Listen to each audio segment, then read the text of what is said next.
என்னதான் உங்களுக்கு நிறைய நண்பர்கள் இருந்தாலும் அதுல யார் உங்களுக்கு உண்மையா இருக்காங்கன்னு தெரிஞ்சுக்கணுமா? அப்படின்னா இந்த கதையை ஃபுல்லா பாருங்க, உங்களுக்கே புரியும். 100 days 100 குட்டி ஸ்டோரி சேலஞ்சில் இன்னைக்கு டே 10.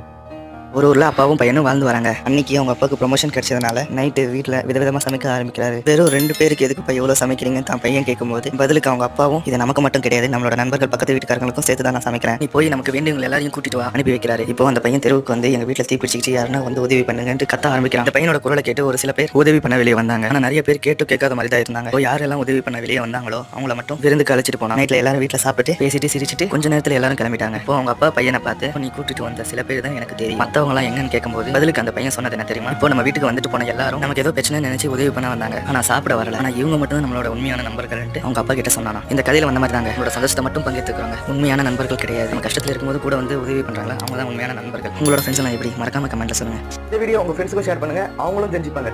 லைக் பண்ணுங்க, கமெண்ட் பண்ணுங்க, ஷேர் பண்ணுங்க, மறக்காம நம்ம சேனலை சப்ஸ்கிரைப் பண்ணிருங்க.